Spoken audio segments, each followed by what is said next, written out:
It's a super hard sport. Tyler said it last night at our banquet, right? It is probably the hardest sport or activity to participate in. Why should they? It builds young men and women to be better people.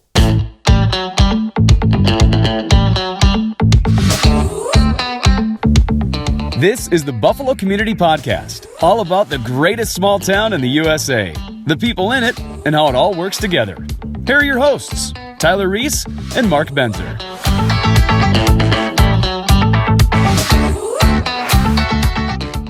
Hey everybody, welcome to the Buffalo Community Podcast. We have got an excellent, and hopefully we can keep things on track, episode for you today. We've got head coach of the varsity wrestling team, Blake Trullinger, in here. But before we introduce him, let's hear a word from Forge. Hi, I'm Steve Novacek, one of the owners and coaches here at Forge Fitness. A lot of people ask, what do we do here? Well, we focus on your longevity, meaning we focus on your health and the quality of your life as you age. So by the time you get to the end of your life, we want you to be able to do things that you want to do and enjoy. We take a lot of pride in the community that we've built, knowing that our members come for a great workout, but they stick around because of the community and friendships that they have. If interested in joining us at Forge, we offer a 7-day free trial. And you can find us at www.forgefitness.co, or you can find us on Facebook or Instagram. Thanks, Steve.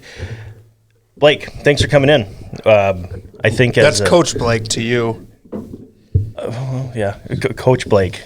You know. Sorry to interrupt. We're all coaches here. Exactly. At this table. Yep. Thanks for having me. Yep. So tell us a little bit about yourself. Obviously, we know you through wrestling primarily, but you've got kind of an interesting past. And then let's just talk about that, and then just see where the How far back do we want to go? Where it all began? How old are you? Be 40 in April. Ooh. 4-0. Yuck. Let's go back to not in the 80s. We can go back to high school. High school. Yeah. All right. Went to high school in Kansas, suburb of Kansas City, Shawnee Mission Northwest. Met my wife there, so high school sweethearts. Oh. Yeah, way back in 2001.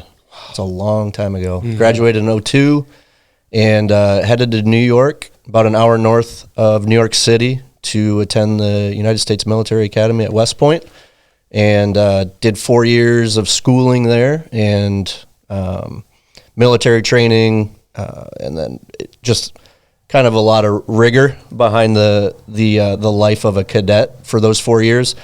Definitely an eye-opener in July of 2002 when I stepped foot on campus with my parents, and then stepped behind the curtain. Was open. My eyes were open to a different world at that point. But it was absolutely a decision that I do not regret, and graduated from West Point in 2006, and then headed to lovely Northwest Arkansas to work at Walmart headquarters. So a typical graduate from West Point, you owe 5 years active in the military. Unfortunately, I was medically discharged about a year and a half after I graduated. That time was basically spent in a medical review board, and it just came down to I had a cornea condition that was specifically called out in the Army regulations, and they told me, or basically they decided that I was inequipped medically to be an officer in the Army. So kind of a bummer, not kind of, it was really a bummer at the time, sure. But looking back at it, it happened for a reason, and now I sit at a table with you guys in March of 2024. Here we are. Here we go. So some would say you're at rock bottom now. I don't know. Well, never say that. No, thank you for your service. Was West Point always a goal growing up? Not at all. What Not at all. Yeah. I think the conversation didn't even come up in my life until my dad just kind of threw out an option when I was a junior in high school. So I started the process super late. The academies have like an early admission process, which I think you usually want to start that when you're a sophomore at the latest. So it was like I started the process really late. And fortunately, I connected as an athlete, a student athlete at the time. So I actually ran into the head coach, the Army wrestling head coach, at a competition in, I think it was Cleveland, Ohio, like February or March of my senior year. And I didn't get my appointment to the academy until really late April of my senior year. So my options, if it didn't happen, were probably like a D3 wrestle, and then go to school locally, like in Northwest Missouri or Southwest Missouri, something like that. So, forgive me for, I mean, West Point's a big deal, right? I mean, there's a lot of people who would love to go to West Point and it doesn't work out for one reason or another. So you said your wrestling background was a significant factor in that. Talk about your wrestling and don't be humble. So I mean, simply put, I definitely peaked in high school. Me too. So it just so happened that way. Yes. But it certainly helped me in that effort to get into the academy. I started wrestling at a pretty young age. Did a lot of when I lived in Monticello. Did a lot of youth tournaments, around this area. Had success as a youth wrestler, and then when I got into middle school, wrestling wasn't really cool anymore, and wasn't running with the crowd that wrestled or had that background. And I think I went to basketball for like 2 years, and not a basketball player. Came back to wrestling as a freshman. Didn't have any, I think I maybe had 2 or 3 varsity matches at the high school I was at the time in St. Louis. And then we moved back to Kansas City and became a varsity starter as a sophomore. Made it to the blood round of the state tournament, Kansas's biggest class. So it would be the equivalent of Minnesota's AAA here. Made it to blood round as a sophomore, and then did a lot of off-season wrestling, a lot of camps. Really invested my time and my focus into the sport of wrestling. What can I do to become the best wrestler that I can? Transitioned from being a football player in the fall season to cross country. Just helped with my lungs. And then my junior year was knocked off in the semis, got third place that year, and then lost one match as a senior, but that was not at the state tournament, and was a state champ my senior year. That's awesome. Super cool.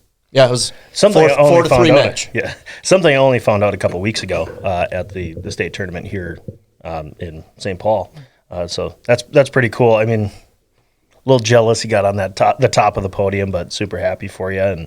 And your wrestlers this year saw some success. Yeah. So this is your first year as a head coach, but it's not your first year in the Buffalo wrestling room. You've been coaching here for almost a decade now. Yeah, I think either this year was my 9th or 10th year with the program. Just kind of all in on Bison wrestling at all levels. Really been most of my time has been with the high school program, but with a fourth grader. Have transitioned a lot of my time also onto the youth side, maybe not in a formal capacity, but certainly a part of it and at practices. And the transition this year to head coach really wasn't a huge transition. I feel like I was pretty closely connected with a lot of aspects of the program already coming into this year. And when Jeff Granrud stepped down, kind of caught me off guard for sure when he gave me when he called me and let me know this summer. But talked to my wife Alicia like right after that phone call, and we just kind of looked at each other, and it's like, do I want to put this in the hands of another head coach and potentially not be asked to stay on the staff, or do I want to continue with the momentum that we've built and help make this program the best that we can? And that was the choice, and it was pretty immediate. So then I reached out to Gaida and kind of went down that path, and he agreed. It was, great fit, familiarity with the program, with the kids, with the families. Kind of makes his job easy of just saying, totally. Wait, you want to do this? Awesome. You're already familiar with it? Yeah. Cool. You're we already have your background check? Lovely. Great. Yeah. So checked a lot of the HR boxes, I think, for sure. But they certainly could have gone a different path too. And I think that administration just kind of sees that, we're certainly on the right path, and, results in duels, like I said to the kids last night and the families, it's not all about the wins and the losses. Eventually it's going to be, right? We're going to be to the point where wins are expected, Right now, we're just expecting to be competitive, and I'm expecting to fill weight classes, right? There's 13 weight classes, and we had 2 weight classes this year that we just did not fill at all, consistently all year. One was because of injury, but we still need that depth, right? We need depth to be able to back up when a kid does go down, and we just didn't have it this year, and very, very optimistic with where youth numbers, middle school numbers, and then the people that are involved in those programs, right? We're in a good spot, and it's just going to be a matter of time until it just clicks at the wrestler level, and then it'll come at the program level. So I'm excited. Yeah.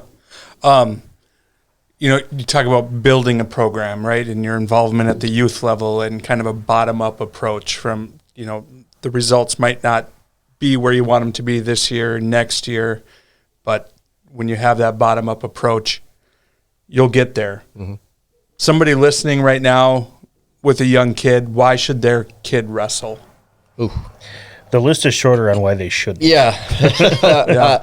It's a super hard sport. Tyler said it last night at our banquet, right? It is probably the hardest sport or activity to participate in. Why should they? It builds young men and women to be better people. I mean, you have to fight through adversity almost every rep at every practice, every competition. Just that strive to continue to improve and get better. It's a lot of individuals, right? You're in there with a practice partner. You're competing against another individual, but the results are on you at the end of that match, at the end of that practice. If you had a bad practice, well, you got to look at yourself after you leave that wrestling room and say, well, what did I do? What was the issue? And how can I improve? And in a match, like if you come out on the losing end, why? What can you do better? What positioning can you focus on and work on in the room? It just helps build high character individuals, and you two are part of that outcome of the sport of wrestling, right? And it doesn't, like we all say, it doesn't matter the amount of success that you had. You all went through you went through the grind together.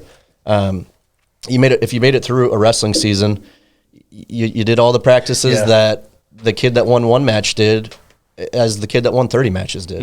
And the results may have been different, but man, that grind, everybody that was at that banquet last night went through the grind right alongside with one another. And man, it just helps you get through tough times as an adult, as a young adult. So that's what I would say. If you're on the fence for, man, the sport of wrestling, it's foreign to me. There's a lot of things I don't understand. I think it's a sport that families, coaches, people that are involved and aware of the sport are so willing to teach and teach at whatever pace you're comfortable with as the parent, as the guardian, and even with the child. I mean, at that level, with the kid, like, we're not going to go 100 miles an hour if we can't, right? Or if that's not the level that's in the room. We're going to start from the ground up, right? And we can take a segment of kids aside, and if they're a little faster paced, we can go. Our room it allows us that opportunity. We have 2 full wrestling mats in our room. We can kind of segment the groups, and I think that for the youth program is huge. That's just kind of my stance on it. When I look at if I was into hiring somebody and you saw 2 resumes, exactly the same qualifications, and the only difference was I have a wrestling background and I don't have a wrestling background, I would choose the wrestling one simply for all of those reasons. Now, again, there's not much after high school wrestling for 99.9% of wrestlers. We were talking about the NCAAs where 0.1% make it to that tournament. But for them to go through there simply to build themselves up is they learn so many more things and connections inside the community of wrestling that I think just gives them that edge of, well, life is tough. We're all dads here. We're all husbands. Life is tough sometimes. We all have jobs. And you go back to, you know what? I can actually go home and eat and drink some water, and nobody's trying to kick my ass right now. So life is actually pretty good. Yeah. And just kind of puts things into perspective and kind of building that well-rounded human being, which I'm glad you got somebody so passionate in the room from youth up to the high school level. And I think our community should be thankful for that as well. Yeah. Yeah. And you talking about being able to go home and eat and drink, I think things have changed a little bit since when you and I wrestled, probably when you wrestled. So if a parent is concerned about that aspect of like, I'm not going to sit here and let my kid, cut 12 pounds in 24 hours, how have some of the changes in the sport of wrestling come about, and where are they at as far as making sure some of those more dangerous weight cuts that maybe Tyler did? It is. Yeah, for sure I did. It has changed for sure. I would say our coaching philosophy at Buffalo is your high school kids, or we even have some middle schoolers that are competing on the varsity level. There's absolutely zero reason that you need to dangerously manage your weight down to something that they think that they need to be down to. Yeah. And it's also just using the right terminology, right? We don't cut weight, we manage our weight. Sounds really, really, really simple, but when you're walking around school, and also the way that you carry yourself through the school day, if you're in sweats, your hood is up, you have a cup along with you or a bottle and you're spitting it, like, no, guys, that's not what we're doing. Yeah. No. If that's the case, and that's what we see during a week, then we're going to go up a weight class. It's just absolutely unnecessary. Or we're going to take 2 weeks to manage our weight down to where it needs to be. But there's absolutely no reason that high school kids should be cutting the percentage of weight that wrestlers did back in 2004 and 5.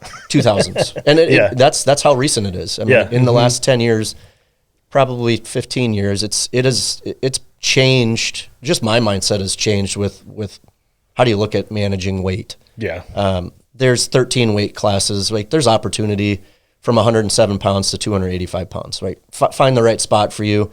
A great example for us this year, Jacoby Scherber, senior, was trying early in the year to get to 160 pounds, and he did for our home tournament. I think we had three total pounds on top of 160, so 163, and he wrestled pretty good.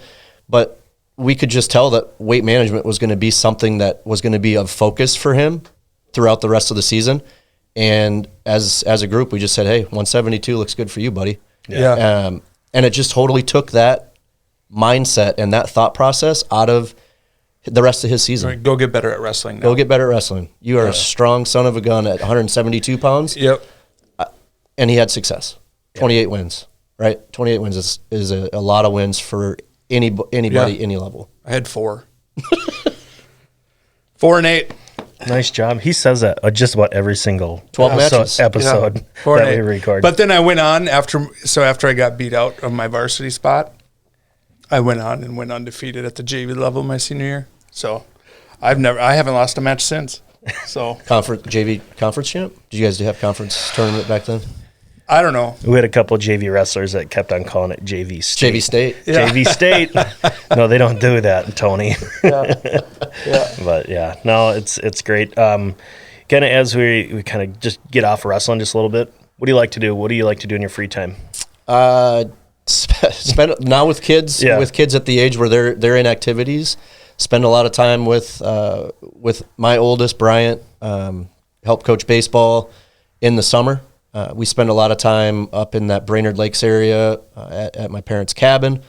So do a lot of lake activities. Spend a lot of time in the water in the summer. Winters, man, tough to find free time, right? Yeah. What's free time? Sport of wrestling it's pretty grueling for those 4 to 5 months. Love to play golf, really bad at it, but I've got that 4th grader that has an interest in the sport. And that's one of those sports where, man, you could play golf for your whole life. Yep. Like, why not? I wish I would have. Yeah. Push them into it and be all in. And it's fun just to get out on Buffalo Heights and just play 9 holes with him. But a lot of family time, right? Isn't it great when they're getting to a point where they can actually, you can actually do things with them Yeah. instead of really struggle through activities. Yeah. Of like, all right, we're just memory making right now, aren't we? Yeah. Sure. Yeah. Which is obviously the same Dad, thing. you're having fun too, right? But there's a difference Yeah. between, actually getting to go golfing with them or go fishing with the kids, Yeah. where it's more bonding versus making sure they don't die. Yeah. And we're there too, right? We've got a soon to be 4-year-old and we've got him signed up. I have no idea why for community ed soccer this year. We know what we're going to get. Bryant did it, and it's just going to be kids in a line chasing a ball. When do we get snacks? Yep. Yeah. Yeah. When's the game over? Because I know there's a cooler of snacks with sugar. Star crunches and juice boxes. Yeah. Yeah. No, it's kind of that similar point, and there's because Bryant's in 4th grade. Yeah, there's that turn when the boys who are going to be 10 in May get that competitive edge where it goes from chasing a ball to like now they're bumping into each other and they just got big smiles, getting more aggressive, and it's a pretty fun change to be in. See a little bit of that physicality, right? Yeah, absolutely, and they love it. So Awesome. But anything else you want to leave all 250,000 of our viewers? No, appreciate you guys having me, and just, man, there's a lot to offer in this community, whether it's for your family, for schooling activities, a lot of great things going on in Buffalo. I think you see it with all the construction going on. Yeah. It seems to be endless, and now it's Yeah. going to start up again here with road construction. So Yep. Yay. a lot of detours. Yeah. Let's have you back next fall. We'll do a Perfect. little Yeah, wrestling leading- preview Let's do it. and try to snag a few more kids into the program and get their wrestling careers started. Yeah, if you're on the fence, do it. Just do it. To coin a phrase. Just do it. Yeah, you should coin that. Yeah. Nobody's done it yet. No, not at all. Nope. For the Buffalo Community Podcast, I'm Tyler Reese. I'm Mark Benzer. Blake Trullinger. Thanks for listening to the Buffalo Community Podcast, produced by Edlin Media. You can find us on Facebook and YouTube, as well as anywhere you listen to podcasts.